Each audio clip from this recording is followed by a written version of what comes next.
GST के fast recap में अगला टॉपिक है कंपोजिट स्कीम।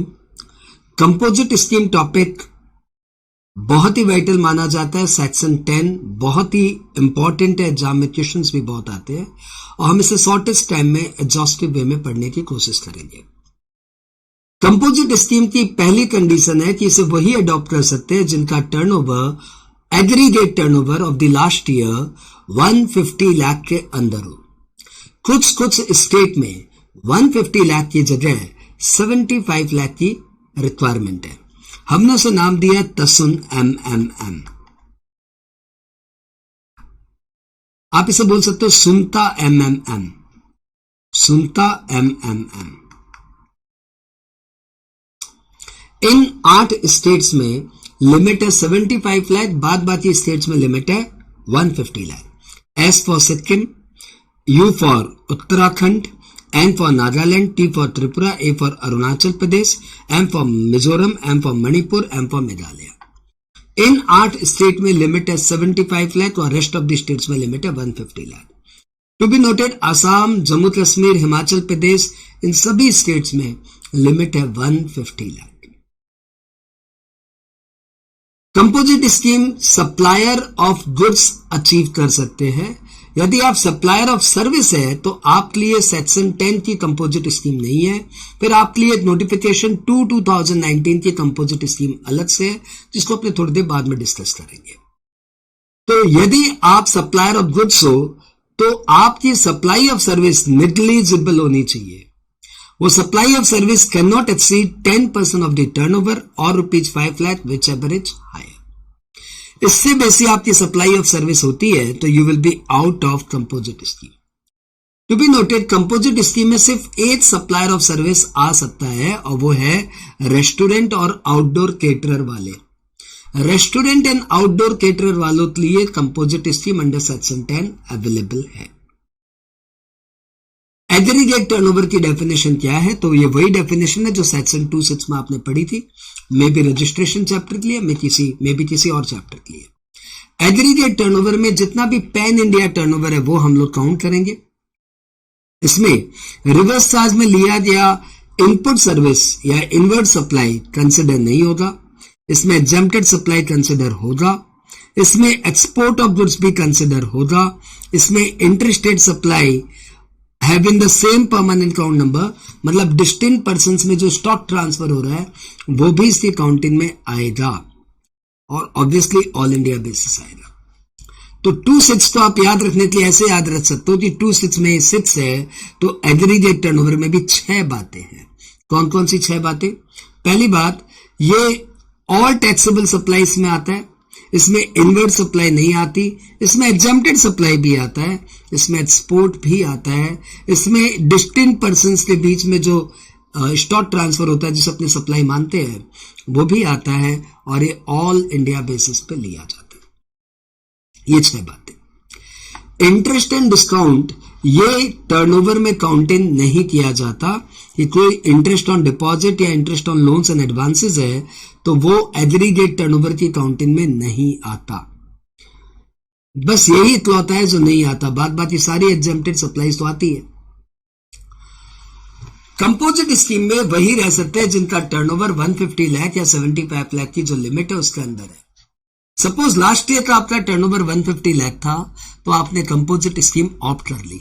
अब आपका इस साल टर्नओवर 150 लाख के ऊपर चला गया, तो जैसे ही आपका टर्नओवर 150 लाख के ऊपर चला जाएगा you will be auto out from composite scheme. As soon as your limit exceeds 150 lakh, अगले दिन से आपको नॉर्मल स्कीम से टैक्स देना पड़ेगा। कंपोजिट स्कीम में आने का सबसे बड़ा फायदा है कि आपकी टैक्स रेट कम हो जाएगी। It will be just 1%, 0.5% CGST and 0.5% SGST। मैंने पहले भी बोला था कि रेस्टोरेंट एंड आउटडोर केटरर इसमें आ सकते हैं और रेस्टोरेंट एंड आउटडोर केटरर के लिए कंपोजिट स्कीम की GST रेट है 5%, 2.5% CGST and 2.5% SGST। Composite scheme वालों को ITC नहीं मिलता, इन्हें टैक्स कलेक्ट करने का राइट नहीं है। जो भी 1% या 2.5% या 5% जो भी इन्हें देना है वो ये अपनी जेब से देंगे। कस्टमर से ले नहीं सकते, इसलिए कस्टमर को इनवॉइस इश्यू नहीं करेंगे, ये कस्टमर को इश्यू करेंगे बिल ऑफ सप्लाई। तो जब ये कस्टमर को इनवॉइस इश्यू करेंगे नहीं, तो फिर इसका कस्टमर भी आईटीसी इस सप्लाई पे कैसे ले पाएगा? और तो लेने का सवाल ही नहीं उठता ना, क्योंकि आपने तो जीएसटी दिया ही नहीं, तो फिर आप लेंगे कैसे ITC? GST will be paid by the supplier from its pocket and the recipient will not bear this amount of GST. यदि आपकी बहुत सारी ब्रांचेज है, सेवरल ब्रांचेज, तो all branches must opt composite scheme together. ऐसा नहीं हो सकता कि 3 ब्रांच आपकी कंपोजिट स्कीम ऑप्ट कर रही है और कुछ ब्रांचेज आपकी कंपोजिट स्कीम ऑप्ट नहीं कर रही है, ऐसा नहीं हो सकता। एग्जेम्प्टेड गुड्स पे क्या 1% जीएसटी लगेगा क्या? That is the question. There is a very critical answer. यदि ट्रेडर है तो ट्रेडर एग्जेम्प्टेड गुड्स पे जीएसटी नहीं देगा, 1% भी जीएसटी नहीं देगा। परंतु मैन्युफैक्चरर है तो manufacturer will pay GST on taxable goods as well as exempted goods. If a taxable person who trades in both taxable as well as exempted goods, then tax at the rate 1% is payable on supply of only taxable goods and not on exempted goods. परंतु manufacturer को दोनों पे GST देना पड़ेगा। एक composite scheme का supplier कोई inward supply ले रहा है जिसमें रिवर्स चार्ज मैकेनिज्म लगेगा, तो रिवर्स चार्ज मैकेनिज्म में जो भी नॉर्मल रेट ऑफ जीएसटी है, may be 5, 12, 18, 28, what ever, that will be applicable. यदि मैं कंपोजिट स्कीम ऑप्ट करता हूं तो मेरी आउटवर्ड सप्लाई पे 1% जीएसटी लगेगी, मेरी इनवर्ड सप्लाई पे तो नॉर्मल रेट ऑफ जीएसटी लगेगी। तो नॉर्मल रेट ऑफ जीएसटी लगेगी तो इनवर्ड सप्लाई पे यदि आरसीएम है तो मैं नॉर्मल रेट से जीएसटी दूंगा, आईटीसी तो मिलने से नहीं। कंपोजिट स्कीम वाले quarterly payment and annual return भरते हैं।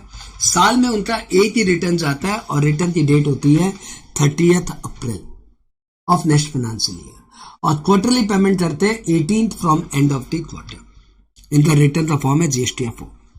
जब एक ही रिटर्न भरना है तो फिर एनुअल रिटर्न भरने की आवश्यकता ही नहीं है। कंडीशंस में आपको पहले भी बता चुका हूं कि turnover of the preceding year must be with in 150 lakh, कुछ स्टेट में 75 लाख है। सप्लायर ऑफ सर्विस नहीं होना चाहिए, सप्लायर ऑफ सर्विस लिए 2019 की स्कीम है। इंटरस्टेट सप्लाई वाले, यानी जो भी बंदा इंटरस्टेट सप्लाई करता है वो कंपोजिट स्कीम ऑप्ट नहीं कर सकता। यदि ऑलरेडी ऑप्टेड है और इंटरस्टेट सप्लाई कर दिया तो he will be auto out. जो लोग इलेक्ट्रॉनिक कॉमर्स ऑपरेटर के साथ डील करते हैं वो कंपोजिट स्कीम ऑप्ट नहीं कर सकते। Casual tax pair, non resident tax payer composite scheme में आ ही नहीं सकते। और जो बंदे नॉन टैक्सेबल सप्लाई करते हैं, नॉन टैक्सेबल सप्लाई मतलब वो सप्लाई जो सप्लाई नहीं मानी जाती, टैक्सेबल सप्लाई नहीं है, तो भैया वो कंपोजिट स्कीम में नहीं आ सकते। तो बेटा ध्यान से सुनना, आप ये मत सोचो कि जो एग्जेम्प्टेड सप्लाई करते हैं वो कंपोजिट स्कीम में नहीं आ सकते। टैक्सेबल एंड एग्जेम्प्टेड सप्लाई करने वाले तो कंपोजिट स्कीम में आ सकते हैं, परंतु non taxable supply something different. यदि आप अल्कोहल की डीलिंग करते हो, पीसीडीएनए की डील करते हो, जो कि गुड्स ही नहीं है, जो कि हमारे जीएसटी के दायरे के बाहर है, तो ऐसी सप्लाई करने वाले लोग कंपोजिट स्कीम ऑप्ट नहीं कर सकते। मैंने एग्जांपल दिया, देखो एक भाई साहब है जिनका टर्नओवर है 50 लाख और जिसमें अल्कोहल या पेट्रोल का टर्नओवर है उनका 40 लाख और 10 लाख कोई टैक्सेबल गुड्स का टर्नओवर है, तो ये भाई साहब कंपोजिट स्कीम में नहीं आ सकते। यदि आप नोटिफाइड गुड्स के मैन्युफैक्चरर हो तो आप कंपोजिट स्कीम में नहीं आ सकते। ट्रेडर ऑफ नोटिफाइड गुड्स वाले आ सकते हैं, लेकिन मैन्युफैक्चरर ऑफ नोटिफाइड गुड्स वाले कंपोजिट स्कीम में नहीं आ सकते। कौन कौन, क्या चीज के manufacturer? Ice cream, paan masala, tobacco, aerated water. Aerated water soda type का चीज, तो आइसक्रीम और सोडा एक जैसे चीज हो जाए, पान मसाला एंड टोबैको एक जैसे चीज हो जाए, तो भैया ये लोग कंपोजिट स्कीम में नहीं आ सकते। ठीक है, और तो कंपोजिट स्कीम में आपके लायक इस फास्ट ट्रैक पे जानने लायक कोई खास बातें नहीं है। एक कंपोजिट स्कीम में हमारा जीएसटी का गाना बनाया हुआ है जो काफी हिट है, वो भी मैं आपके लिए रख देता हूं। तो आपने देखा कंपोजिट स्कीम हमने सिर्फ 9 मिनट में कवर किया। सॉन्ग गाना भी बाकी है, सॉन्ग भी लगे हाथ सुना ही देते हैं ना। ओके, सॉन्ग भी लगे हाथ सुनी लो यार। धुन बड़ी प्यारी है, मेरे सपनों की रानी कब आएगी तू। वाह, ठीक है, शुरू करें। धुन क्लियर है सबको। मेरे सपनों की रानी कब आएगी तू, आई रुत मस्तानी कब आएगी तू, पीती जाए जिंदगानी कब आएगी तू, चलिया तू चलिया।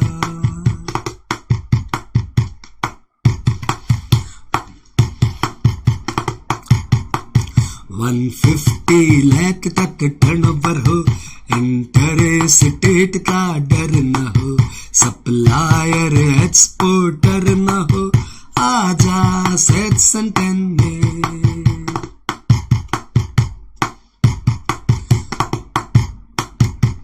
$150 लाख तक टर्नओवर हो, इंटरस्टेट करने वाले इसमें मत आओ, और जो एक्सपोर्ट करते हैं वो तो इंप्लाइडली इंटरस्टेट सप्लाई करते हैं ना, क्योंकि एक्सपोर्ट तो अपने आप इंटरस्टेट सप्लाई है।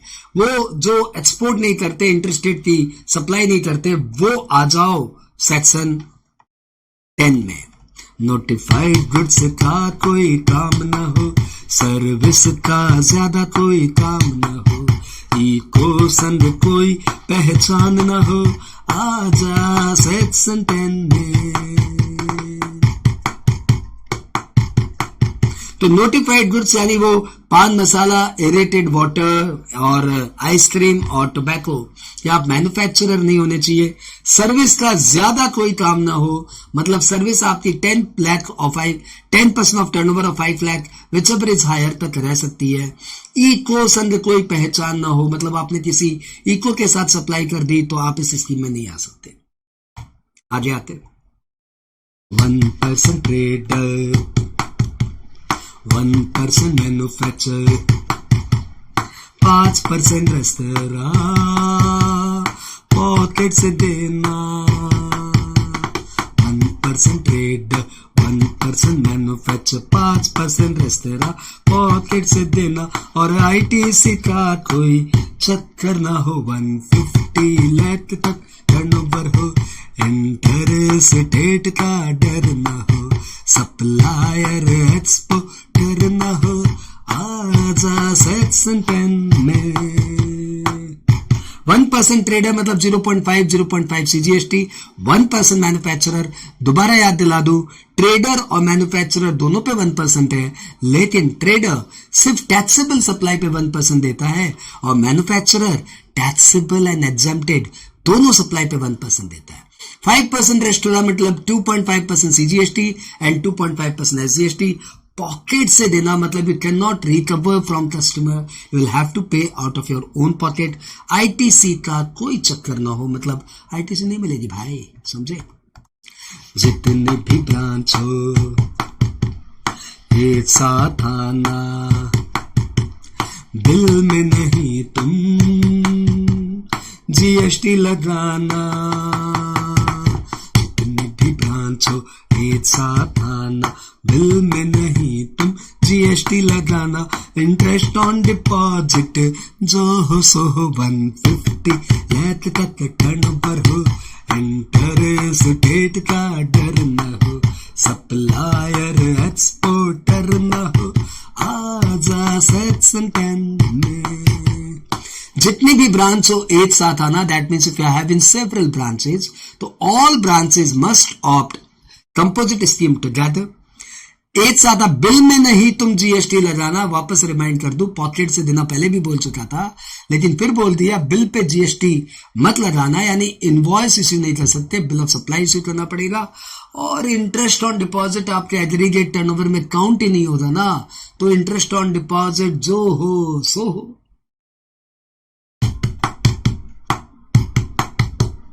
एनआर टैक्स पेयर ना हो, ना हो, ना हो, कैजुअल टैक्स पेयर ना हो, ना हो, ना हो, क्वार्टरली पेमेंट, एनुअल रिटर्न हो। NR tax payer, casual tax payer, quarterly payment, annual return हो। जीएसटी के गाने गाते जाना, 150 लाख तक टर्नओवर हो, इंटरस्टेट का डर ना हो, सप्लायर एक्सपोर्टर ना हो, आजा सेक्शन 10 में। जाना, टैक्स पेयर नहीं हो सकता, कैजुअल टैक्स पेयर नहीं हो सकता, क्वार्टरली पेमेंट करना है, एनुअल रिटर्न हो, जीएसटी के जाने राते जाना। और दोस्तों एक बार फिर से इसको विदाउट ब्रेक फिर से सुनते हैं ताकि आपके जहन में बैठे और एग्जाम में काम करे, राइट? नो कमेंट्री, ये गाना फ्लो में बजेगा।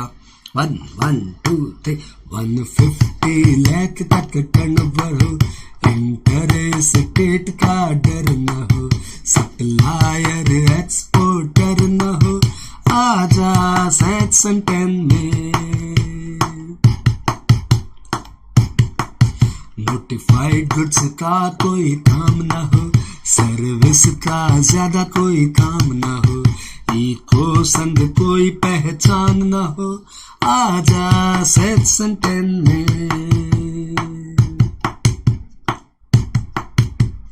1% ट्रेडर, 1% मैन्युफैक्चर, 5% रेस्तरां पॉकेट से देना। 1% ट्रेडर, 1% मैन्युफैक्चर, 5% रेस्तरां पॉकेट से देना, और आईटीसी का कोई चक्कर ना हो, 150 लाख तक टर्नओवर हो, इंटरस्टेट का डर ना हो, सप्लायर एक्सपोर्टर ना हो, आजा सेक्शन 10 में।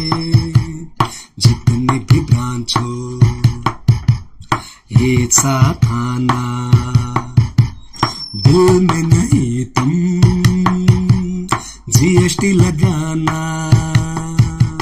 जितनी भी ब्रांच हो एक साथ आना, दिल में नहीं तुम जीएसटी लगाना। इंटरेस्ट ऑन डिपॉजिट जो हो सो हो, 150 लाख तक टर्नओवर हो, इंटरस्टेट का डर न हो, सप्लायर एक्सपोर्टर न हो, आजा सेक्शन 10 में। एनआर टैक्स पेयर ना हो, ना हो, ना हो, कैजुअल टैक्स पेयर ना हो, ना हो, ना हो, क्वार्टरली पेमेंट, एनुअल रिटर्न हो,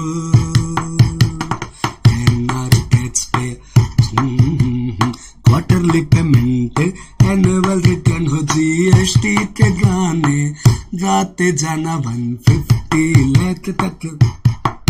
आई होप ये 30-40 सेकेंड का म्यूजिकल कंपोजिशन और ये 17-18 मिनट का पूरा कंपोजिशन स्कीम आपके एग्जाम्स में एक बार तो आपको ब्रशअप कर देगा, एक बार तो आपको बुश करेगा।